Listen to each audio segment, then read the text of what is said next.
এ ক্যাটাগরিতে ছিলেন দুইজন, নাইম শেখ আর লিটন কুমার দাস। আর বি ক্যাটাগরিতে ছিলেন 12 জন, অর্থাৎ এ আর বি ক্যাটাগরি মিলিয়ে টোটাল ক্রিকেটারের সংখ্যা হচ্ছে 14। দল হচ্ছে 6টা, প্রত্যেকটা দলকে 2জন করে ক্রিকেটার নিতে হবে এ আর বি ক্যাটাগরি মিলিয়ে। তো যেহেতু মুশফিকুর রহিম এবং মাহমুদুল্লাহ রিয়াদ আনসোল্ড থেকে গেছেন এবং নোয়াখালী এক্সপ্রেস তারা আসলে কোনো প্লেয়ারকে পারচেস করতে পারেনি, এই কারণে শেষ দিকে বাকি ছিলেন 2জন, মাহিদুল ইসলাম অঙ্কন এবং জাকের আলী অনিক। সেই কারণে বাধ্য হয়ে এই 2জন ক্রিকেটারকে 35 লাখ টাকায় দলভুক্ত করতে হয়েছে নোয়াখালী এক্সপ্রেসে। তো খালিদ মাহমুদ সুজন এই দলটার কোচ, অভিজ্ঞ একজন ক্রিকেটার এবং নিশ্চয়ই তিনি নিয়ম সম্পর্কে খুব ভালোভাবে অবগত। সেটা হওয়ার পরেও কেমন করে আসলে অন্য প্লেয়ারদেরকে আর অ্যাপ্রোচ করতে পারলো না নোয়াখালী এক্সপ্রেস, এবং তারা শেষ পর্যন্ত ওয়েট করলো।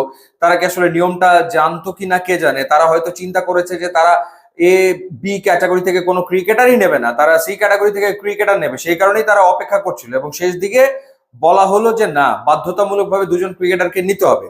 এখন তখন চাইলেও তারা আসলে মুশফিক আর মাহমুদুল্লাহ রিয়াদকে তো তখন নিতে পারছে না, কারণ তারা আগে আনসোল্ড হয়ে গেছে। বাকি 2জন, সেই 2জনকেই নিতে হবে। এটা অদ্ভুত এক নিয়মও বানিয়েছে গভর্নিং কাউন্সিল।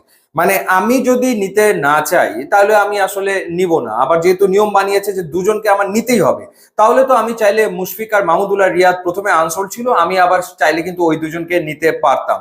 তো নোয়াখালী এক্সপ্রেস সেটাও করেনি, অর্থাৎ মাহমুদুল্লাহ বা মুশফিকের ব্যাপারেও তারা আর আগ্রহ দেখায়নি। শেষে যে 2জন বাকি ছিল, মাহিদুল ইসলাম অঙ্কন এবং জাকের আলী অনেক, সেই 2জনকেই তারা নিয়েছে 35 লাখ টাকা খরচ করে। এ এবং বি ক্যাটাগরির ক্রিকেটাররা কে কোথায় গেল সেটা যদি আপনাদের জানাই, 1,10,00,000 দাম উঠেছে নাইম শেখের, যেটা সত্যিকার অর্থে অবাক হওয়ার মতো সারপ্রাইজিং ছিল।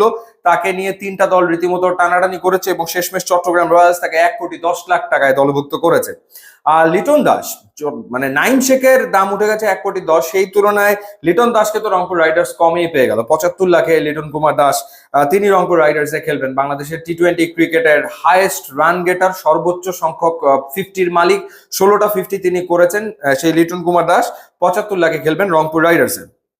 শরীফুল ইসলাম তাকে 44 লাখ টাকায় চট্টগ্রাম রয়্যালস দলভুক্ত করেছে, অর্থাৎ নাইম শেখ এবং শরীফুলকে টার্গেট করেছিল চট্টগ্রাম। তাওহিদ হৃদয়কে 92 লাখ টাকায় নিয়েছে রংপুর রাইডার্স। সো সেই ক্ষেত্রে লিটন এবং তাওহিদ হৃদয় রংপুর রাইডার্সে। শামীম পাটোয়ারিকে 56 লাখে ঢাকা ক্যাপিটালস নিয়েছে। পারভেজ হোসেন ইমনকে 35 লাখে নিয়েছে সিলেট টাইটান্স। 65 লাখে তানজিম হাসান সাকিবকে রাজশাহী ওয়ারিয়র্স নিয়েছে। তানজিম হাসান সাকিবকে তারা টার্গেটই করেছিল। 68 লাখে মোহাম্মদ সাইফুদ্দিনকে ঢাকা ক্যাপিটালস দলভুক্ত করেছে। খালেদ আহমেদকে 47 লাখে নিয়েছে সিলেট এবং ইয়াসির আলী রাব্বিকে 44 লাখে নিয়েছে Rajshahi Warriors.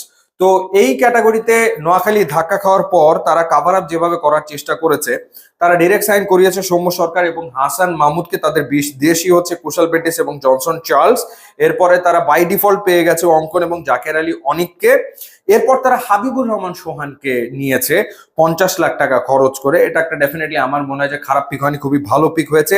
Fast bowler Mushfiq হাসানকে তারা নিয়েছে, ফাস্ট বোলার রেজাউর রহমান রাজাকে তারা নিয়েছে এবং শাহাদাত দীপুকে তারা দলভুক্ত করেছে।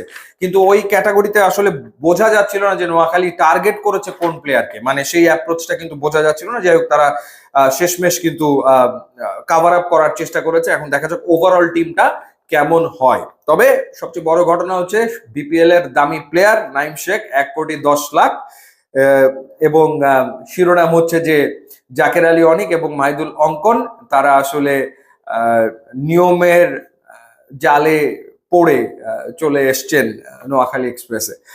ইউটিউব ইনস্টাগ্রাম লিঙ্ক আছে, আপনারা যোগ দিলে খুবই খুশি হবো। And thanks for watching.